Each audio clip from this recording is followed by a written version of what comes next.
notre objectif, c'est effectivement de remettre au goût du jour la question de la laïcité. Pourquoi ? Parce que moi, je fais partie d'une génération pour qui ça a été quelque chose de parfaitement évident.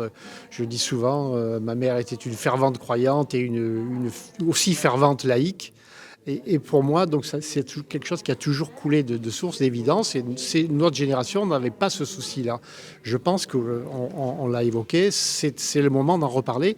C'est le moment effectivement non pas de faire de la formation, parce que c'est juste de rappeler l'histoire qui a amené à la loi de 1905, et rappeler aussi que la loi de 1905 est une loi de paix, une loi de pacification, sur laquelle il faut surtout toucher à rien. Je pense que régulièrement on voudrait retoucher ici ou là la loi. Je pense que c'est une erreur. C'est une loi qui a fini par s'installer, qui a permis à une certaine communauté religieuse de rentrer, entre guillemets, dans le moule républicain, de se séculariser. Je pense qu'il y a d'autres communautés qui doivent faire le même chemin, le même trajet, et que la loi de 1905 est une loi de paix, une loi de pacification, une loi de vivre ensemble, où chaque être a une égale dignité, quelles que soient ses origines et ses croyances. Je crois qu'il faut marteler l'idée de cette loi, enfin en parler régulièrement, y compris pour que notamment les nouvelles générations, sachant que ça a été dit, les enseignants aujourd'hui sont très très peu formés là-dessus. Il y a 18 mois, on avait fait une conférence en 2019, on a fait une conférence sur la laïcité, sur l'enseignement du fait religieux à l'école, tout près d'ici à l'ESPE, ça a changé de nom je crois, peu importe, qui est donc le lieu de formation des professeurs des écoles. Et cette conférence qui était destinée aux étudiants avait dû arriver péniblement à rassembler une peut-être dizaine d'étudiants qui étaient restés désespérément silencieux dans un débat qui pourtant était riche, quoi. Donc il y a du travail. Je crois qu'il était important de voir à quel point la conquête de ces libertés est le fruit d'une longue histoire. Cela fait plus de 2 siècles que le blasphème, presque 3 maintenant, que le blasphème n'existe plus dans notre tradition républicaine. Et pourtant, nous avons actuellement encore des manifestations, des tentatives de faire revenir ce concept-là dans notre arsenal juridique. Il faut bien voir que de Samuel Paty à Mila et avant Charlie Hebdo, c'est une véritable offensive pour faire revenir ce concept-là, alors que juridiquement c'est terminé. La question s'est réglée, il y a eu un certain nombre de dispositifs, de lois. La loi Pleven des années 70 n'a rien changé. Elle a essayé d'apporter un peu plus de liberté. Mais bon. Et puis la semaine dernière, nous avons remis nos prix de la laïcité. Les prix de la laïcité ont été remis, par exemple, à Richard Malka, qui est un compagnon de route de Charlie Hebdo, à Rachel Kahn, à Kamel Daoud, Mohamed Mtaïtir, qui est ce blogueur mauritanien qui, lui, a failli être mis à mort et qui a passé 3 ans dans une prison, dans une cellule absolument insupportable, tout simplement parce qu'il avait osé dénoncer le système de caste qui existe en Mauritanie. Bon, on est au cœur de l'actualité. On est au cœur de l'actualité. Et si Mila, par exemple, je prends l'exemple de Mila, si Mila s'était tue, si elle avait cédé aux menaces qui étaient proférées à son encontre, c'était un pas de plus vers la reconnaissance du blasphème. Le blasphème, c'est un concept qui doit être exclu de notre tradition républicaine, qui n'existe pas. Et pourtant, certains essayent de le remettre au goût du jour. Les intégristes catholiques ont essayé, souvenez-vous, avec les histoires Je vous salue Marie, ils ont réussi à faire interdire des affiches, mais finalement la jurisprudence française, et suivant cela quelques orientations du Conseil de l'Europe, a fini par régler cette question. Ça ne vient pas par la loi, donc ça vient par la mise à mort. Et on peut remarquer aussi que, le réalisateur l'évoquait tout à l'heure, ça a été une utilisation politique de ce concept de blasphème. Que veut faire l'islam politique? Qu'est-ce qu'il veut faire? Eh bien, il veut tout simplement faire prévaloir une conception de la politique au travers de ce délit de blasphème.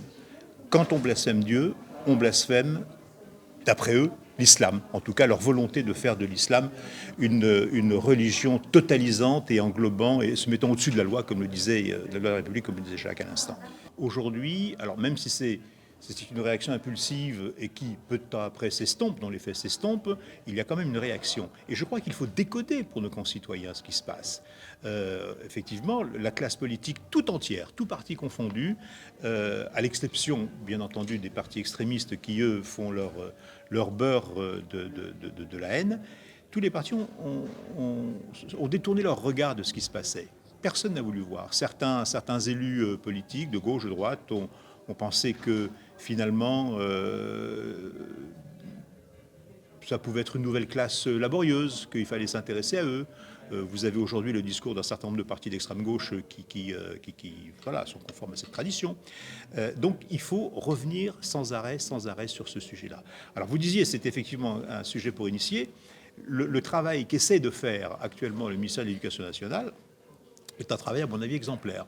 Est-ce que ça va réussir? J'en sais rien, parce que je crois qu'on a pris 20 ans de retard, donc il faudra, à mon avis, 20 ans de reconquête, avant de revenir à notre tradition républicaine telle que nous l'entendons.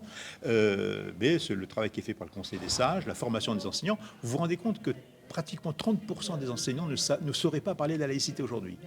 Donc c'est pas d'un coup de baguette magique comme ça qu'on va faire en sorte que tout le monde ait la conscience éveillée comme ça. Je ne suis pas sûr de partager complètement la vision un peu angélique qui a été véhiculée par Marseille-Provence. Alors probablement ce regroupement des diverses communautés d'esprit religieux a sans doute pacifié un certain nombre de choses à un certain moment, mais ça a aussi fortement accrédité les logiques communautaristes. Et ça, je pense que ce n'est pas forcément ce qui est l'idéal à faire dans une ville comme Marseille, qui est une ville extrêmement segmentée, à la fois en termes de population, mais surtout dans leur répartition sur le territoire. Et là, je pense qu'on vit des choses un peu complexes et on vit surtout, je pense, une omerta sur un certain nombre de choses qui ne sont pas aussi simples qu'on pourrait l'espérer, quoi. Donc on tenait vraiment à faire cette projection-là parce que nous pensons, c'était vrai il y a 2 ans et c'est peut-être encore plus vrai aujourd'hui, nous pensons qu'il y a vraiment, que nous vivons des temps où il y a vraiment de nouvelles intolérances qui apparaissent, de nouveaux approches intégristes du monde et de la façon d'être au monde, et que donc il était important, et l'actualité la plus récente le montre, je crois.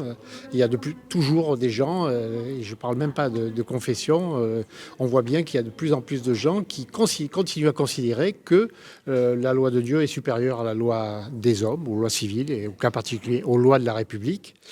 Donc on a pensé que ce film qui date de 2014, qui est un réquisitoire contre l'obscurantisme et contre l'intolérance, c'était une bonne opportunité pour reparler de la liberté de penser, la question du blasphème, puisque la question du blasphème est au cœur de ce film, et ce faisant de la question de la liberté de conscience. Et puis on s'aperçoit en plus que ces questions-là sont toujours au cœur de notre monde, au cœur de l'actualité. C'en est parfois même un peu désespérant. Et on se dit qu'il y a toujours des modes de pensée qui enferment les croyants dans une vision qui peut conduire jusqu'à légitimer la mise à mort. On a toujours ça. Donc, alors c'est pour nous aussi, bien sûr, quand on avait eu cette idée, c'était pas d'actualité, mais c'est aussi pour nous aujourd'hui un hommage, évidemment, à Samuel Paty, à toutes les victimes de Charlie, bien sûr, avant, et puis aussi à Mila, et tous ceux qui ont été menacés, qui sont aujourd'hui menacés, qui doivent vivre sous protection. Ce que j'ai exprimé lors du discours de clôture de la dernière cérémonie de remise des prix de la laïcité, c'est que nous tiendrons à égale distance ceux qui utilisent tout ce qui passe pour alimenter leur haine de l'autre, ceux qui vous démontrent, j'utilisais la formule, que Pétain sauvait des Juifs, comme il vous le dirait, que 2 et 2 font 5, et les autres, ceux qui veulent faire de l'islam politique, à égale distance. Ça veut dire qu'il va falloir qu'on authentifie les propositions laïques et républicaines.